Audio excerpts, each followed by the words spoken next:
নমস্কার।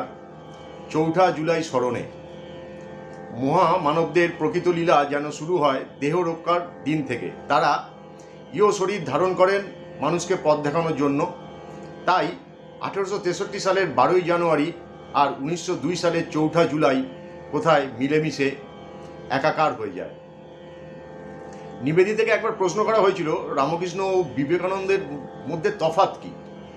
নিবেদিতা উত্তর দিয়েছিলেন, অতীত 5000 বছরে ভারতবর্ষ যা কিছু ভেবেছে তারই প্রতীক শ্রী রামকৃষ্ণ, আর আগামী 1500 বছর ভারত যা কিছু ভাববে তারই অগ্রিম প্রতিনিধি স্বামী বিবেকানন্দ। এই বিবেকানন্দ অনন্তকাল পূজিত হবেন আমাদের হৃদয়ে। 1863 সালের কলকাতা সিমলাতে জন্মানো স্বামী বিবেকানন্দ আবার একবার জন্মগ্রহণ করেছেন 1902 সালের 4ঠা জুলাই বেলুড় মঠে। সেই বিবেকানন্দ মৃত্যুঞ্জয়ী বিবেকানন্দ। আমি কোনোদিনও 40-এ পৌঁছবো না। শরীর ত্যাগের বহুকাল পূর্বেই তিনি নিজেই ভবিষ্যৎবাণী করে এই কথা বলে গিয়েছিলেন। তাই হলো 4ঠা জুলাই 1902 শুক্রবার রাত 9:10 নিজ কক্ষে ধ্যানের মধ্যেই মাত্র 39 বছর বয়সে স্বামীজি যাত্রা গ্রহণ করলেন রামকৃষ্ণ লোকে।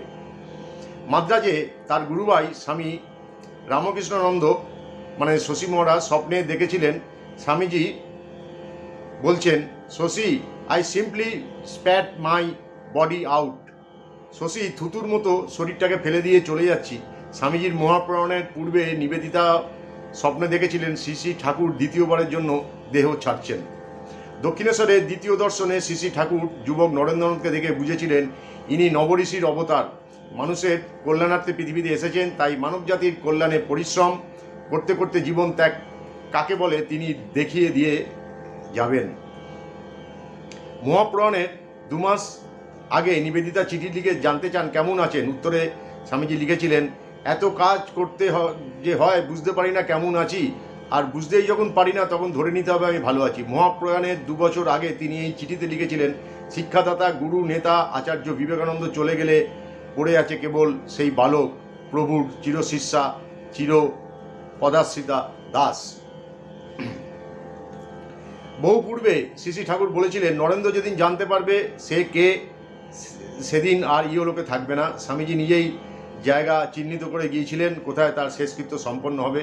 স্বামীজি তার জরাজীর্ণ দেহ ত্যাগ করেছেন, কিন্তু কাজ তার থামিনি। এখনও তিনি শত শত যুবক যুবতীদের মধ্যে করে চলেছেন তার এই কাজ সমগ্র দেশবাসীকে জাগ্রত করতে। ভালো থাকবেন। প্রণাম ঠাকুর, প্রণাম মা, প্রণাম স্বামীজি।